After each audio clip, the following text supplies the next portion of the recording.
अगर आप अपनी लाइफ में सक्सेस होना चाहते हैं, तो सक्सेस होने के कई सारे प्लेटफ़ॉर्म होते हैं। अब वो प्लेटफ़ॉर्म आपके माइंड में पहले से चल रहे होते हैं कि मुझे इस फ़ील्ड में सक्सेस होना है, उस फ़ील्ड में सक्सेस होना है। लेकिन आप कई सारे इन्फ्लुएंसर की वॉइस को सुन के, उनके स्ट्रैटेजी को सुन के आप डाइवर्ट हो जाते हो। और यही मेन रीज़न होता है कि आप अपने फ़ील्ड में सक्सेस नहीं हो पाते।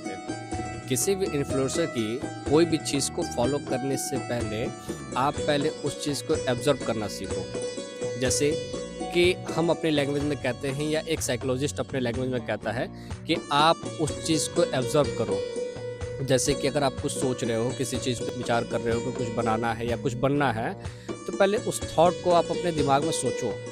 सोचने के बाद उसको लिखो, नोट डाउन करो और इंस्टेंट उस चीज़ पे वर्क मत करो। उसको कुछ देर के लिए होल्ड करो, 1 वीक के लिए, 2 वीक के लिए, 1 मंथ के लिए, और ऐसे करके आप 2 या 3 महीने, ज़्यादा नहीं, ज़्यादा करोगे तो फिर आप उस चीज़ में और भी पीछे हो जाओगे। तो मोस्टली आप 2 या 3 हफ्ते या महीने भर तक उस चीज़ को होल्ड करके रखो, सोचो, विचार करो और फिर अपने माइंड से पूछो, अपने इनर वॉइस से पूछो कि वाक़ई में जो चीज़ मैं करने जा रहा हूँ वो सही है या गलत है?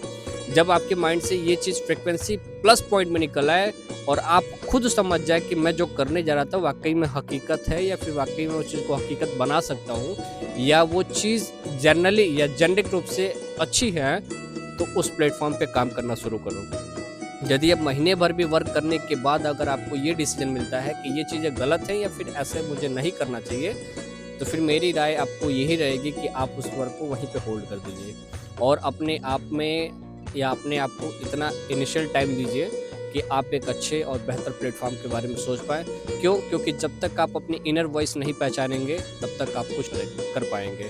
क्यों? क्योंकि एक इनर वॉइस ही इंसान को पूरे समाज में डिफरेंट बनाने की कोशिश करती है। तो आई होप आपको हमारी बात समझ में आई होगी।